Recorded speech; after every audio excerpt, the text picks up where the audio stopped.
ये कहानी एक झूठे की है।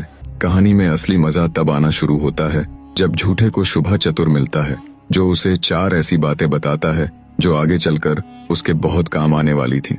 मैं दावे के साथ कह सकता हूँ, आज वाली कहानी आपको अत्यंत चौंकाने वाली है, जिसका जबरदस्त क्लाइमैक्स आपको रोमांचित कर देगा। ये कहानी एक ऐसे झूठे व्यक्ति की है जिसे झूठ बोलने की इतनी तगड़ी आदत थी कि वो जब तक कोई झूठ ना बोल लेता तब तक उसे रोटी भी हजम नहीं होती। पूरा गांव चंद्र यानी उस झूठे आदमी की आदत से बहुत दुखी था, क्योंकि उसकी हर बात पर झूठ बोलने की आदत ने पूरे गांव को इस कदर तक बदनाम किया हुआ था कि अब उनके गांव में कोई अपनी लड़की या लड़के को ब्याहने के लिए भी राजी नहीं था। इस कारण गांव के लोगों ने उसे समझाने का बहुत प्रयत्न किया, पर चंद्र के कानों पर जू तक ना रेंगती। थक हार कर गांव वालों ने पंचायत बिठाई और आपस में सलाह मशवरा करते हुए निर्णय लिया कि सब अपनी तरफ से चंदे के रूप में थोड़े थोड़े पैसे देंगे और उन इकट्ठे हुए चंदे के पैसों को वो उस झूठे यानी चंद्र को दे देंगे और उसे गंगा जी में स्नान करके आने के लिए कहेंगे। योजना अनुसार सब गांव वालों ने चंदे से पैसे इकट्ठे कर लिए और उस झूठे को बुलाकर सभी इकट्ठे किए हुए पैसे उसे देते हुए कहा, भाई चंद्र, ये लो कुछ रुपए और गंगा में स्नान करके अपनी इस झूठ बोलने की आदत को छोड़ाओ। झूठे ने खुशी खुशी गांव वालों की बात मान ली और इकट्ठे किए हुए रुपए ले चल पड़ा गंगा स्नान करने को। चलते चलते रास्ते में उसे एक राहगीर मिला। चंद्र जितना बड़ा झूठा था, उसे कहीं अधिक बातूनी भी था। हमेशा बक बक करते रहना उसकी आदत थी। चुप रहना उसके लिए किसी सजा से कम नहीं था। कुछ देर तो चंद्र उस राहगीर के साथ साथ चुपचाप चलता रहा और कुछ ना बोला, पर झूठा ऐसे भला कब तक रुकने वाला था। अंततः आदत से मजबूर वो उस राहगीर से बोल ही पड़ा, भाई कोई बात कहो जिससे ये सफर आराम से कट जाए। राहगीर बोला, मेरी बातें ऐसी वैसी नहीं है, मैं हर बात के लिए 100 रुपये लेता हूँ। अब झूठे की जेब में तो गांव वालों के दिए हुए पैसे थे ही, तो बोला, ठीक है सुनाओ भाई, मैं तुम्हें पूरे 100 रुपये ही दूंगा। राहगीर बोला, कहाँ जा रहे हो तुम? झूठा बोला, गंगा स्नान करने। राहगीर बोला, तो मेरी ये बात याद रखना, स्नान के लिए हमेशा घाट छोड़कर औघट नहाना। दोस्तों, घाट का मतलब है जहां सभी स्नान करते हैं, मतलब मुख्य किनारा, और औघट का मतलब जहां कोई स्नान नहीं करता हो। राहगीर इतनी सी बात कह बोला, निकालो 100 रुपए। झूठा थोड़ा चिढ़ते हुए बोला, बस इतनी सी बात के 100 रुपए, और उसने 100 रुपए निकालकर उसे दे दिए। थोड़ी दूर चला तो फिर से उसे बात करने की तलब लगी। वो फिर से बोला, भाई कहो ना कोई बात जिससे रास्ता कटे। राहगीर बोला, ठीक है सुनो फिर, झाड़ बिछा के सोइए खाट। दोस्तों, इसका अर्थ है सोने से पहले हमेशा अपने बिस्तर को झाड़ कर सोना। इतनी बात कह राहगीर बोला, निकालो 100 रुपए। झूठा खींचते हुए बोला, बस इतनी सी बात के 100 रुपए, और फिर से उसे 100 रुपए और दे दिए। थोड़ी दूर चलने पर झूठे को फिर से बात करने की तलब लगी, तो उसने अपनी जेब से 200 रुपए निकाल फिर से उस राहगीर को दिए और बोला, लो भाई अब की बार 2 बात सुनाओ। राहगीर बोला, तो सुनो, अपने मन की सच्चाई अपने मन में ही रखना, अर्थात अपने मन की बात किसी के आगे न कहना, फिर चाहे अगला व्यक्ति तुम्हारा कितना ही प्यारा कितना ही खास क्यों ना हो। आगे सज्जन राहगीर बोला, अब आखिरी और चौथी बात, कोई बात नहीं, बल्कि मेरा नाम और पता है। इतना कहते हुए सज्जन राहगीर ने झूठे को अपने नाम और पते वाली वो पर्ची दे दी और बोला, शुभा चातर मेरा नाम है, झगड़ जंजाल मेरा गांव है, कभी कोई मुसीबत पड़े तो याद कर लेना। अब दोनों के रास्ते अलग अलग हो गए। झूठा व्यक्ति अपने राह चल पड़ा और शुभा छात्र अपने रास्ते। झूठा आदमी चलते चलते कुछ दिनों के सफर के बाद गंगा जी पर पहुंच गया। वहां पहुंचकर जैसे ही वो स्नान आदि के लिए अपने कपड़े उतारने को तैयार हुआ, तभी उसे उस सज्जन राहगीर की बात याद आई कि घाट छोड़कर औघट नहाना। सोचा, मैंने सज्जन व्यक्ति को इस बात के लिए पूरे 100 रुपए दिए हैं, तो उसकी बात को आजमाना चाहिए। इसी सोच के साथ वो नदी के किनारे किनारे आगे चल पड़ा। चलते चलते जब ऐसी जगह आ गई जहां कोई भी स्नान आदि नहीं करता था, तब वहां पहुंचकर झूठे ने अपने वस्त्र उतारे और नहाने लग गया। जब वो स्नान कर रहा था, तभी नदी में एक लाश तैरती हुई आई। करीब आने पर जब झूठे ने उसे ध्यान से देखा, तो लाश की हथेली में 9 करोड़ का लाल सिला हुआ था। झूठे ने विचार किया कि ये लाल ही इस मृत व्यक्ति की जीवन भर की कमाई रही होगी, इसलिए इसने अपने अंतिम समय में इस लाल को अपनी हथेली में सी लिया होगा।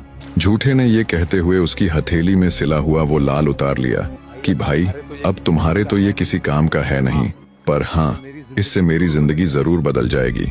उसने लाल को अच्छे से धोकर नदी किनारे रख दिया अच्छे से स्नान आदि के बाद उसने अपने कपड़े पहने और वापस चल दिया। वो अभी कुछ दूर ही चला होगा तभी उसे ध्यान आया कि उस लाल को तो वो वहीं भूल आया है। वो तुरंत वापस मुड़ा और दौड़ते हुए उसी जगह पर गया जहां उसने स्नान किया था। देखा तो उसका लाल ज्यों का त्यों वहीं पर रखा था। खुशी खुशी झूठे ने उसे उठाया और विचार किया कि राहगीर की प्रथम बात तो काम आ गई, और एक बार नहीं बल्कि दो बार। अगर मैं मुख्य किनारे को छोड़ आगे जाकर स्नान ना करता तो मुझे ये 9 करोड़ का लाल कैसे मिलता, और अगर मिल भी जाता तो इस भीड़ भाड़ वाले तट पर अब तक कोई ना कोई इसे उठा चुका होता। मन ही मन शुभा छात्र को दुआ देते हुए वो वापस चल पड़ा। चलते चलते उसे रात हो गई तो वो रास्ते में पड़ रहे एक घने जंगल में पेड़ के ऊपर चढ़कर बैठ जाता है। सोचा पेड़ पर जंगली जानवरों से भी सुरक्षा हो जाएगी और उसकी रात भी कट जाएगी। जिस जंगल में झूठा व्यक्ति रुका हुआ था उस जंगल के मध्य एक ठग परिवार रहता था, जिसमें ठग की पत्नी, उसकी एक जवान बेटी और उसका नौजवान बेटा था। जंगल से गुजरने वाले राहगीरों के साथ लूटपाट कर वे अपना जीवन बसर कर रहे थे। ठग की बेटी मायावी शक्तियां जानती थी, जिनके बूते पर उसने पता लगाया कि जंगल में कोई व्यक्ति आया है और उसके पास 9 करोड़ी लाल है। उसने तुरंत अपने बाप और भाई को इस बात से अवगत करवाया और बोली, तुम किसी तरह उस व्यक्ति को बहला फुसला कर यहाँ ले आओ, आगे का काम वो खुद देख लेगी। बेटी की बात सुन ठग और उसका बेटा तुरंत जंगल में निकल पड़ते हैं। थोड़ी दूर चले तो देखा एक पथिक पेड़ के ऊपर बैठा हुआ है। ठग बोला, कौन हो तुम? झूठा व्यक्ति बोला, हे सज्जन पुरुष, मैं एक राहगीर हूँ जो गंगा स्नान के बाद अपने घर वापस जा रहा था। रात हुई तो पेड़ को सुरक्षित स्थान जान रात बिताने के लिए यहाँ बैठ गया। झूठे की बात सुन ठग बड़ी मीठी वाणी में झूठे से बोला, हे पथिक, हमारा ठिकाना यहाँ से ज्यादा दूर नहीं है। अगर तुम चाहो तो हमारे साथ आ सकते हो। हमारे साथ भोजन आदि करके रात्रि में विश्राम कर लेना और सुबह को अपने घर के लिए निकल जाना। यहाँ तुम्हें जंगली जानवरों का बहुत खतरा है। झूठे को भी ठग की बात उचित लगी। वो तुरंत पेड़ से उतर आया और उनके साथ साथ जंगल के मध्य बने उनके घर की तरफ चल पड़ा। उनकी बात में आकर झूठा उनके साथ उनके निवास स्थल की ओर चल पड़ता है। घर पहुंचकर ठग परिवार ने उसकी बड़ी अच्छी खातिरदारी की और उसे अच्छे से भोजन आदि करवाया।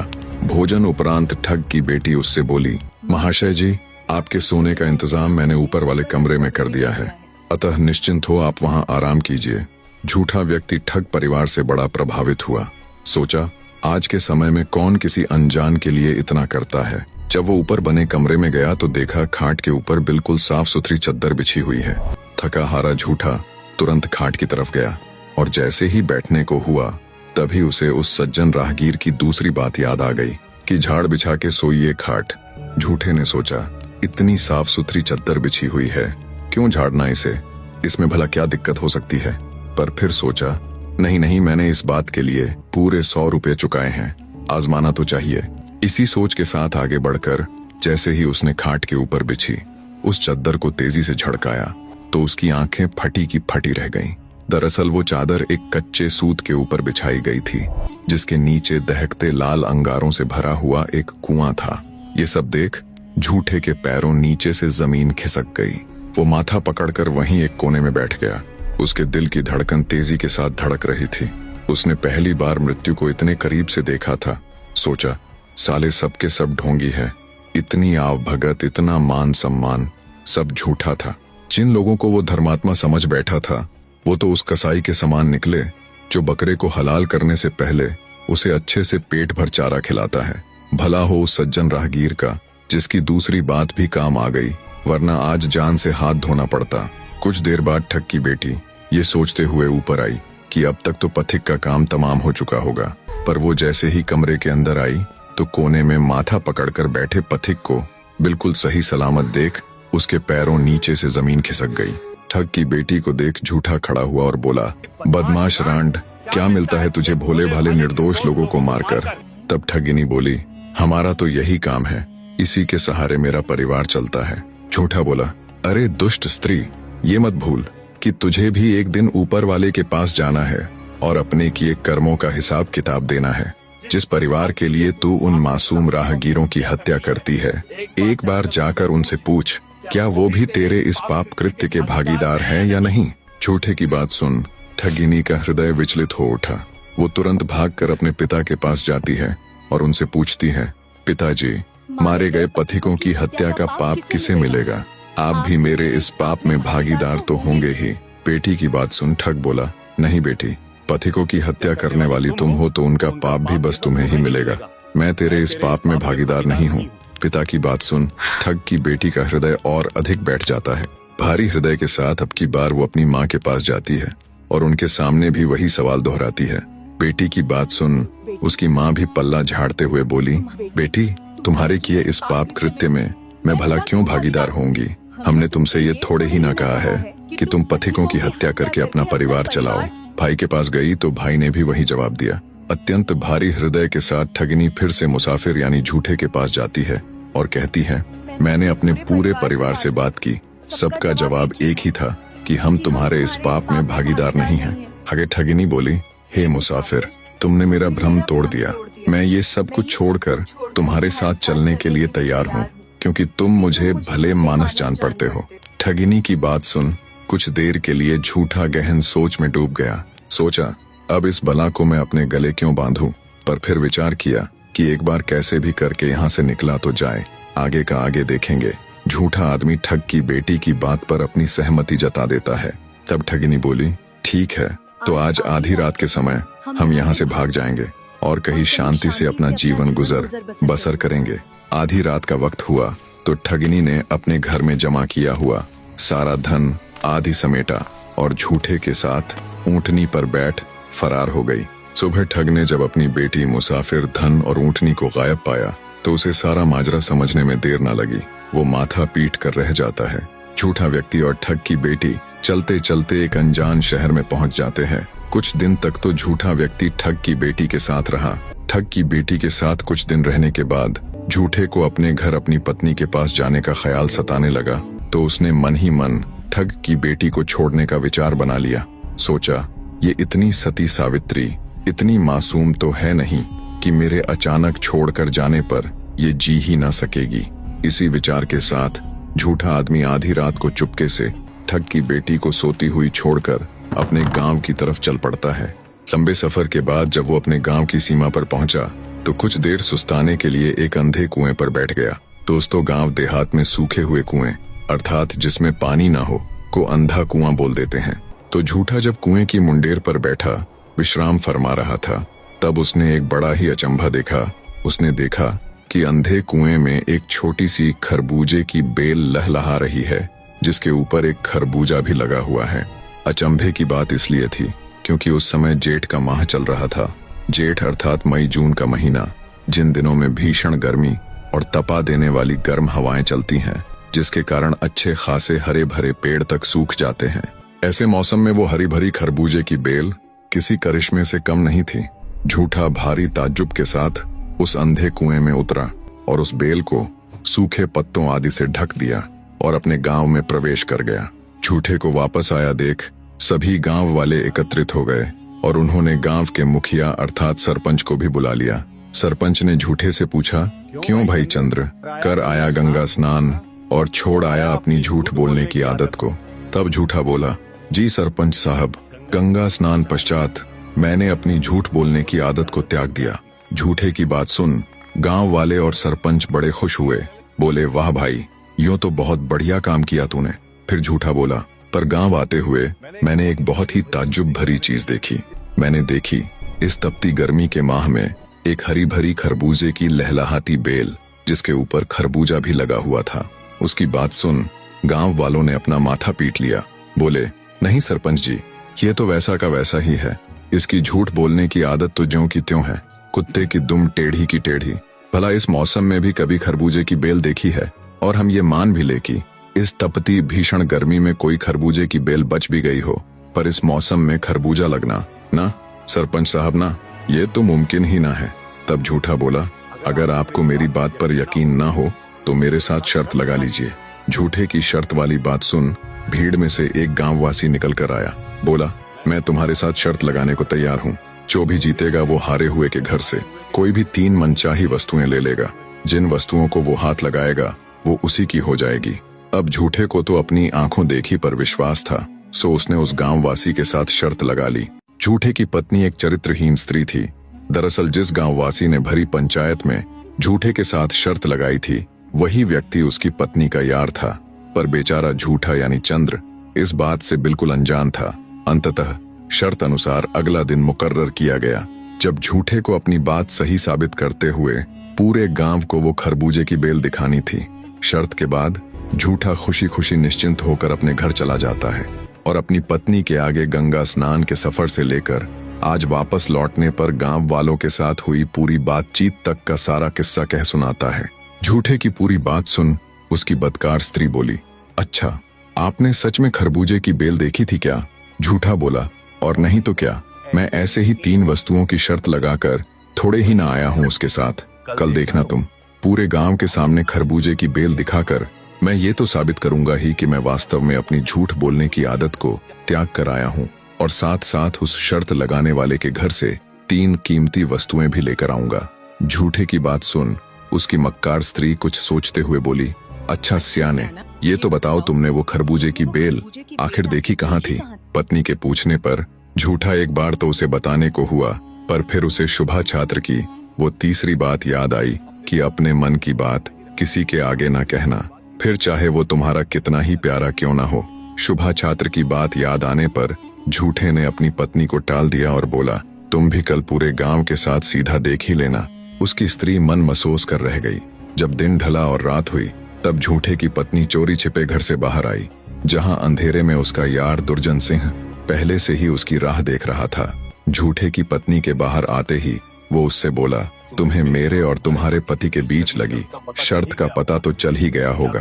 क्या तुमने पता किया कि खरबूजे की बेल उसने कहाँ देखी थी? झूठे की पत्नी बोली, मैंने कोशिश तो की थी पर वो बात को टाल गया।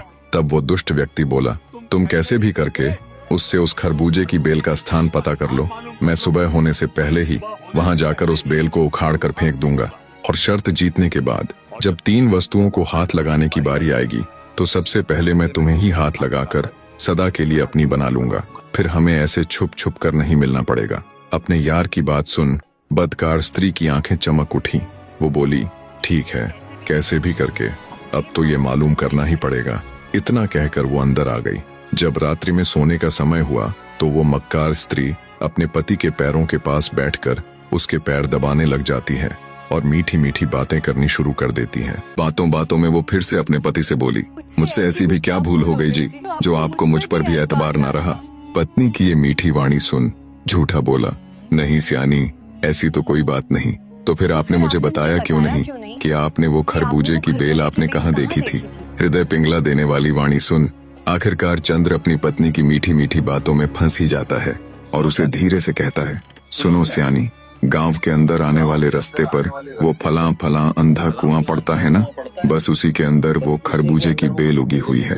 खरबूजे की बेल का भेद जानते ही मक्कार स्त्री तुरंत उसके पैरों को दबाना बंद कर देती है और बाथरूम जाने का बहाना करके तुरंत अपने घर के पिछवाड़े में जाती है, जहां उसका यार बड़ी ही बेसब्री से उसका इंतजार कर रहा था। अपने यार के चेहरे पर चिंता और बेसब्री के भाव देख मक्कार स्त्री बोली, मेरी बात सुन, तुम्हारा ये मुरझाया चेहरा खिल जाने वाला है। और उसे उस खरबूजे की बेल का ठिकाना बता देती है और कहती है कि कल जब शर्त जीतने के बाद तुम आओ तो सबसे पहले मुझे ही हाथ लगाना। अपनी माशूका की बात सुन दुर्जन सिंह के चेहरे पर घिनौनी हंसी आ जाती है। ठीक है कहकर वो तेजी से उस कुएं की तरफ चल पड़ता है जिसमें वो खरबूजे की बेल थी। पहुंचा तो देखा वाकई उस अंधे कुएं में खरबूजे की बेल लहलहा रही थी, जिसके ऊपर खरबूजा भी लगा हुआ था, जिसे देखकर वो खुद से कहता है, जो भी हो, झूठा साला बोल तो सच ही रहा था। बिना देरी किए वो उस बेल को वहां से उखाड़ फेंकता है और निश्चिंत होकर अपने घर चला जाता है। रातों रात बेचारे झूठे के खिलाफ षड्यंत्र रचा जा चुका था। सुबह हुई तो मुखिया सहित सारा गांव इकट्ठा हो गया। झूठा यानी चंद्र खरबूजे की बेल दिखाने के लिए आगे आगे चल पड़ता है और उसके पीछे पीछे पूरे गांव सहित गांव का मुखिया और वो दुष्ट दुर्जन सिंह। गांव वालों सहित मुखिया की जिज्ञासा अपने चरम पर थी। इधर झूठा और वो दुष्ट दुर्जन सिंह भी निश्चिंत थे। सबसे आगे चल रहा झूठा जब कुएं के निकट पहुंचा तो उसके चेहरे की हवाइयां उड़ गईं। देखा तो खरबूजे की बेल वहां से गायब थी। झूठे के चेहरे के बदले रंग को देख गांव का मुखिया बोला, हाँ भाई चंद्र, कहाँ है तुम्हारी वो खरबूजे की बेल?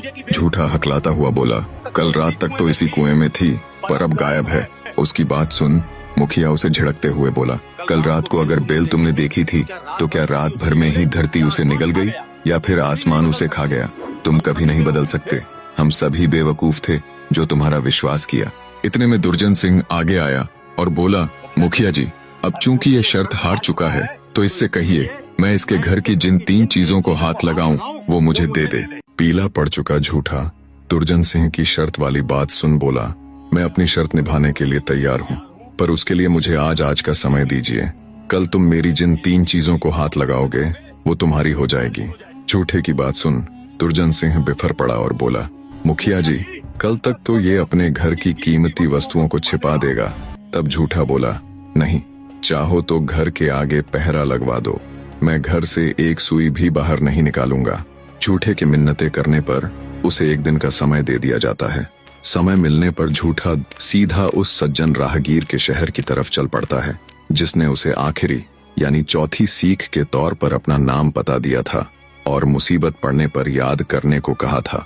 झूठा मन में उम्मीद लिए कि अब तो बस शुभा छयात्र ही ऐसा व्यक्ति है जो उसे इस मुसीबत से बाहर निकाल सकता है। उसके शहर झगड़ जंजाल की तरफ चल पड़ता है। कुछ घंटों के लंबे सफर के बाद जब झूठा शहर में पहुंचा तो अब उसके सामने एक नई मुसीबत थी कि इतने बड़े शहर में शुभा छात्र को कैसे ढूंढे। वो पूछता पूछता एक गाड़ीवान के पास पहुंचा और शुभा छात्र द्वारा दी हुई वो पर्ची दिखाते हुए बोला, क्या तुम मुझे इस पते पर पहुंचा दोगे? गाड़ीवान बोला, हाँ पहुंचा दूंगा, पर तुम मुझे उसके बदले क्या दोगे? अब झूठा ठहरा गांव का सीधा साधा आदमी जो पहले ही जल्दबाजी में था बोला, मैं तुम्हें राजी यानी खुश कर दूंगा। ये सुन तांगे वाले ने उसे बिठाया और कुछ ही देर में शुभा छात्र के घर के बाहर ले जाकर उतार दिया। झूठे ने उतरते ही गाड़ीवान को कुछ सिक्के दिए, पर गाड़ीवान बिफर गया। बोला, तुमने तो मुझे राजी यानी खुश करने को कहा था। अब झूठे ने सोचा था तांगे वाला ही तो है, 2-4 सिक्कों में खुश हो ही जाएगा। उसने तांगे वाले को पहले 2, फिर 4, फिर 20 और अंत में जितने उसके पास थे सभी सिक्के दे दिए। पर झगड़ जंजाल शहर का वो तांगे वाला अभी भी अपनी बात पर अड़ा हुआ था कि नहीं, मुझे सिक्के नहीं चाहिए, मुझे तो तुम राजी कर दो बस। अंततः बेचारे झूठे ने वो 9 करोड़ का लाल निकाला और गाड़ीवान को देते हुए बोला, अब तो तुम राजी हो ना? तांगे वाले ने वो लाल भी ले लिया और बोला, नहीं, खुश तो मैं अब भी नहीं। घर के बाहर हो रहे इस सारे वाद विवाद और झगड़े की आवाज सुन शुभा छात्र बाहर निकल आया। देखा तो उसे मिलने वाला राहगीर और शहर का एक तांगे वाला आपस में झगड़ रहे हैं। उसने झूठे यानी चंद्र को तुरंत पहचान लिया और बोला, क्यों भाई, क्या हुआ? तब झूठा बोला, हे सज्जन पुरुष, मैं एक बड़ी ही मुसीबत में फंस गया था तो आपसे मिलने चला आया। शहर पहुंचकर आपके पते को खोजते खोजते मुझे ये तांगे वाला मिला। इसने मुझसे कहा कि ये मुझे आपके घर पहुंचा देगा, पर बदले में मैं इसे क्या दूंगा? तो मैंने सोचा तांगे वाला ही तो है, 2-4 सिक्कों में खुश हो जाएगा और जल्दबाजी में इसे ये बोल दिया कि मैं तुम्हें राजी कर दूंगा। मैंने इसे अपने सारे सिक्के और यहाँ तक कि 9 करोड़ का लाल भी दे दिया, पर यह है कि एक ही बात की रट लगाए हुए है कि तुमने मुझे राजी करने को बोला था, मुझे राजी करो। पूरा मसला जान शुभा चतुर कुछ सोचते हुए बड़े ही संयम के साथ उस तांगे वाले से कहता है, तुम्हारा राजी इस पर उद्धार रहा, तब तक तुम इसके दिए पैसे और लाल को अपने पास रखो। शुभा चतुर की बात सुन तांगे वाला वहां से चला जाता है। उसके जाने के बाद शुभा चतुर झूठे से कहता है, यार तुम्हें सोच समझकर बोलना चाहिए था, ये कोई आम नहीं बल्कि झगड़ जंजाल शहर है, यहाँ एक से बढ़कर एक ठग रहते हैं। चलो कोई बात नहीं, इसका भी इलाज करेंगे। इतना कहकर शुभा चतुर झूठे को घर के अंदर ले जाता है और उसे अच्छे से भोजन आदि करवाता है। भोजन उपरांत शुभा चतुर बोला, अब बताओ भाई, ऐसी क्या मुसीबत आन पड़ी? तब झूठा उसके सामने अपना दुखड़ा सुनाना प्रारंभ करता है और गांव जाते समय देखी उस खरबूजे की बेल से लेकर गांव वाले के साथ शर्त हारने तक का पूरा किस्सा कह सुनाता है। पूरी बात सुन शुभा चतुर बोला, क्या तुमने खरबूजे की बेल देखने वाली बात का जिक्र किसी और के आगे भी किया था? झूठा कुछ देर सोचकर बोला, हाँ यार, मुझसे बड़ी भूल हुई। तुम्हारी हिदायत के बाद भी मैंने अपने मन की बात अपनी लुगाई के आगे बता दी। शुभा चतुर बोला, भाई चंद्र, तुम्हारी लुगाई नरभाग है। तुम्हारे साथ शर्त लगाने वाले उस दुर्जन सिंह के साथ मिलकर वो तुमसे धोखा कर रही है। शुभा चतुर की बात सुन झूठे का कलेजा बैठ गया। बोला, यार मुझे भी शक तो था कुल्टा पर, अब कैसे इस मुसीबत से बाहर निकला जाए। शुभा चतुर बोला, तुम्हारे पास सबसे कीमती वस्तुएं क्या क्या है? झूठा कुछ सोचते हुए बोला, मेरे पास एक तगड़ा घोड़ा है और एक अच्छी नस्ल की भैंस। शुभा चतुर बोला, तो सुन मेरी बात ध्यान से। अपने घोड़े और भैंस को एक कमरे के अंदर बांधकर उसे ताला लगा देना और अपनी लुगाई को पूरे गहने आदि पहनाकर छत पर बिठाकर सीढ़ी लगा देना। तुम्हारी शर्त अनुसार 3 चीजों को हाथ लगाने की बात है। तो वो जब घोड़े और भैंस के लिए चलेगा तो पहले किवाड़, फिर उसकी कुंडी, फिर ताला और चाबी, इनको तो हाथ लगाएगा ही। ऐसे ही जब वो तुम्हारी लुगाई को हाथ लगाने के लिए सीढ़ी चढ़ेगा तो सीढ़ी के डंडे को तो छुएगा ही। इतनी बात कहकर शुभा चतुर झूठे की तरफ हल्की सी मुस्कान के साथ देखता है। झूठा अपने मित्र की बात को समझ चुका था। पूरी योजना समझ उसके चेहरे पर सुकून के भाव आ जाते हैं। रात हुई तो शुभा चतुर बोला, चलो अब उस तांगे वाले को राजी करके आते हैं। शुभा चतुर और झूठा उस बदमाश तांगे वाले को सबक सिखाने के लिए उनके घर की तरफ चल पड़ते हैं। झूठा चुपचाप शुभा चतुर के साथ साथ हो लेता है। तांगे वाले के घर के सामने पहुंचकर शुभा चतुर ने भारी सा काठ का लट्ठ यानी डंडा उठाया और तेजी से उसे तांगे वाले के दरवाजे पर मारते हुए दहाड़ कर बोला, बादशाह के यहाँ लड़का पैदा हुआ है, बोल राजी या नाराज। तांगे वाले ने जब ये शब्द सुने तो वो मुश्किल में पड़ जाता है। अब उसकी इतनी हिम्मत कहाँ कि बादशाह के लड़का होने पर वो नाराज बोले। हकलाते हुए कहता है, राजी। शुभा चतुर फिर से लठ मारते हुए वही शब्द दोहराता है, बादशाह के यहाँ लड़का पैदा हुआ है, बोल राजी या नाराज। तांगे वाला फिर से बोला, राजी भाई, खूब राजी। ऐसे करके शुभा चतुर 3 बार लठ मारते हुए उसे 3 बार राजी बुलवा लेता है। फिर तांगे वाले से कहता है, एक राजी को तुम अपने पास रखो, दूसरी के बदले जो सिक्के और 9 करोड़ी लाल तुमने लिया है उसके साथ साथ अपने पास जमा सिक्के भी इसे दे दो, और तीसरी राजी तुम्हारे ऊपर उधार रही, जब मन करेगा तब आकर ले लूंगा। इस तरह शुभा चतुर ने सूद के साथ झूठे को उसका सारा धन वापस दिलवाते हुए तांगे वाले को उसी के भुने जाल में फंसा दिया। झूठा बार बार शुभा चतुर की बुद्धि की दाद देता हुआ खुशी खुशी उससे विदाई लेकर तेजी के साथ अपने गांव की तरफ चल पड़ता है। सुबह होते होते लंबे सफर के बाद झूठा अपने गांव पहुंच जाता है। जैसा उसके यार शुभा चतुर ने उससे कहा था उसने वैसा ही किया। अपनी लुगाई को पूरी तरह गहनों में लाद कर छत पर बिठाकर सीढ़ी लगा दी और घोड़े और भैंस को कमरे के अंदर बंद कर कमरे को ताला जड़ दिया। समय हुआ तो दुर्जन सिंह गांव के मुखिया और अन्य पंचायती लोगों को साथ ले झूठे के घर पहुंच गया। अपने यार को आया देख छत पर झूठे की मक्कार स्त्री खड़ी होकर अपनी छाती पीटने लग जाती है कि सबसे पहले मुझे हाथ लगा। झूठे ने जब अपनी मक्कार लुगाई के चलत्तर देखे तो मन ही मन खुद से बोला, रुक जा मेरी सासू की, तुझे तो आज ऐसा सबक सिखाऊंगा कि तू जीवन भर याद रखेगी। पर उससे पहले एक बार तेरे यार से निपट लूं। दुर्जन सिंह ने भी जब छत पर गहनों में लदी झूठे की पत्नी को खुद को हाथ लगाने का इशारा करते हुए देखा तो उसने सोचा, सबसे पहले गहनों से लदी इस नार को ही हाथ लगाता हूँ। ऐसा विचार कर वो छत पर लगी सीढ़ी की तरफ चल पड़ता है। झूठा चुपचाप उसे देखता रहा। उसने ऊपर जाने के लिए जैसे ही सीढ़ी के पहले डंडे को छुआ, झूठा चुप रहा। दूसरे को छुआ, झूठा चुप रहा। तीसरे को छुआ, तब भी झूठा चुपचाप बस देखता रहा। पर जैसे ही दुष्ट दुर्जन सिंह ने सीढ़ी के चौथे डंडे की तरफ हाथ बढ़ाया, झूठा बोल पड़ा, रुक जा रे दुर्जन, हमारी शर्त 3 चीजों को हाथ लगाने की हुई थी। तूने मेरी सीढ़ी के जिन 3 डंडों को छुआ है वो मैं निकाल कर तुझे दे दूंगा, पर अगर तूने चौथे डंडे को हाथ भी लगाया तो तेरे हाथ फिर किसी चीज को छूने लायक नहीं बचेंगे। हरामजादे, तेरी वो हालत करूंगा कि तू भी सदा याद रखेगा कि किसके हत्थे चढ़ा था। झूठे की बात सुन सीढ़ी पर चढ़े दुर्जन सिंह का मुंह खुला का खुला रह गया। मारे डर के वो चुपचाप नीचे उतर आया और मौजूद मुखिया और पंचों से हकलाते हुए बोला, ये क्या बात हुई भला? मुखिया बोला, देख भाई, शर्त 3 चीजों को हाथ लगाने की हुई थी और वो तू लगा चुका, अब हम इसमें क्या कर सके हैं भला? पंचों ने भी मुखिया की बात पर सहमति जताई।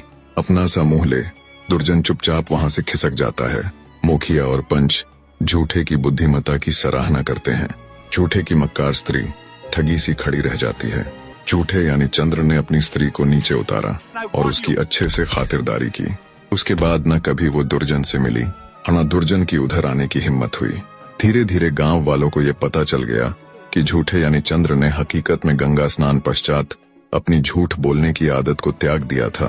दुर्जन सिंह ने मक्कारी से उसके साथ खिलवाड़ किया था।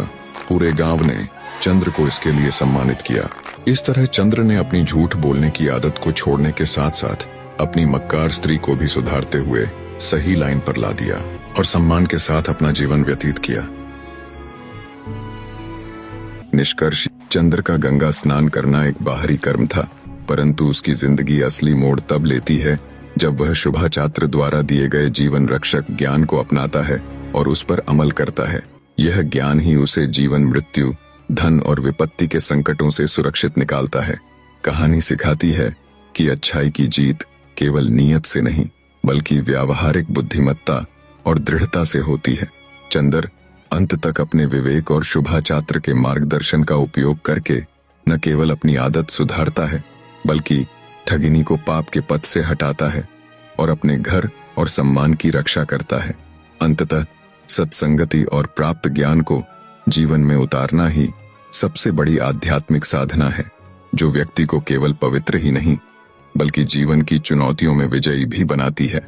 कहानी का सबसे सुंदर पहलू यह है कि चंद्र ने न केवल अपनी झूठ बोलने की आदत छोड़ी बल्कि दूसरों को भी सही मार्ग दिखाया, चाहे वह ठगिनी हो या उसकी अपनी पत्नी। यही सच्चा आध्यात्मिक विकास है। अंततः अपने विवेक को हमेशा जागृत रखें, क्योंकि यही आपका सबसे बड़ा रक्षक है। अंत तक बने रहने के लिए आप सबका आभार। जल्दी ही फिर मिलेंगे एक नई कहानी के साथ। तब तक चैनल को सब्सक्राइब करते हुए कहानी के ऊपर अपनी अति मूल्यवान प्रतिक्रिया देना ना भूले मेरे प्रिय दर्शकों।